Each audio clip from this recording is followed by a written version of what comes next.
Amigas, amigos que me siguen frecuentemente por el Facebook, quiero tener esta plática breve con ustedes. Primero para decirles, cuando nos preguntan cuál es la estrategia después del fraude del pasado 20 de mayo, profundizar la desobediencia civil. Ahí tenemos que ponerle énfasis, insistir en la máxima de que no se puede hablar de elecciones libres cuando estamos lidiando, porque eso lo hemos padecido todos, con una narcotiranía. Para hablar de elecciones, para hablar de candidatura, primero salgamos de la dictadura con la desobediencia civil, con la lucha que tiene que retomarse en Venezuela, canalizando todas esas protestas que diariamente se dan frente a los hospitales, frente a los mercados donde no hay comida, de la gente que denuncia que es víctima de una inseguridad que está desatada.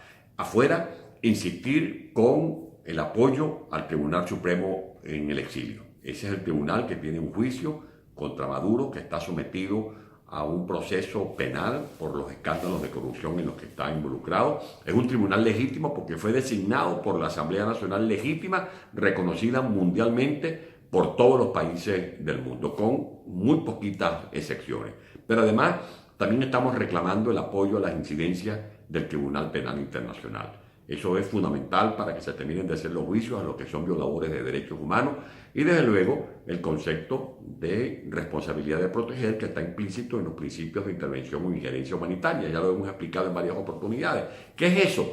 La responsabilidad que tiene la comunidad internacional de auxiliar a un pueblo como el de Venezuela, que es víctima, comprobado, de una represión sistemática y masiva, con los muertos, con los presos políticos, con los detenidos, con la manera como se va acabando con el principio de separación de poderes, que en Venezuela no hay separación de poderes, cómo desapareció el principio de propiedad privada, cómo desapareció el principio de libertad de expresión, porque opinar en Venezuela es un delito. Por eso es importante que sepamos justificar cuando hablamos de reclamar la activación del principio de intervención humanitaria, que no es otra cosa que desarrollar ese concepto de responsabilidad de proteger, cuando un régimen también no está en capacidad, por acción u omisión, de satisfacer las necesidades elementales de alimentación, de salud y de seguridad. En Venezuela la gente se muere de hambre, la gente se acuesta con hambre, niños que mueren desnutridos. En Venezuela, en segundo lugar, hay gente que muere porque no hay medicina, eso está absolutamente comprobado.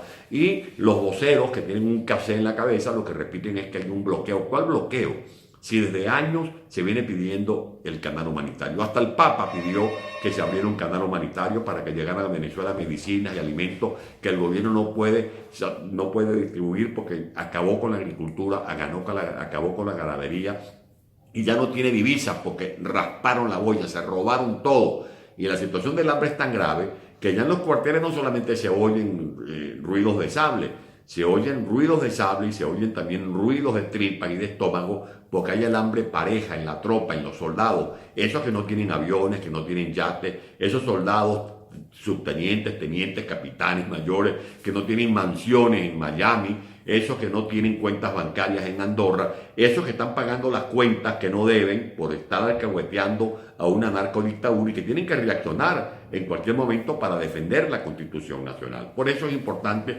solicitar la activación del principio de intervención humanitaria y la responsabilidad de proteger. Maduro está acorralado, no tiene reconocimiento de la comunidad internacional después de este fraude, es mucho más grave la situación. Por ahí anda con algunos arrestos, dándosela de duro, de bravo, expulsando los diplomáticos de Estados Unidos. ¿Y por qué no expulsa? ¿O por qué más bien no suspende la venta de petróleo a Estados Unidos? Porque son los únicos churupos que quedan, porque lo demás se lo regalas a Cuba, o lo tienes ya vendido por adelantado y ya lo pagaron y se robaron los reales a Rusia o a China. Y además, ustedes quebraron a PDVSA.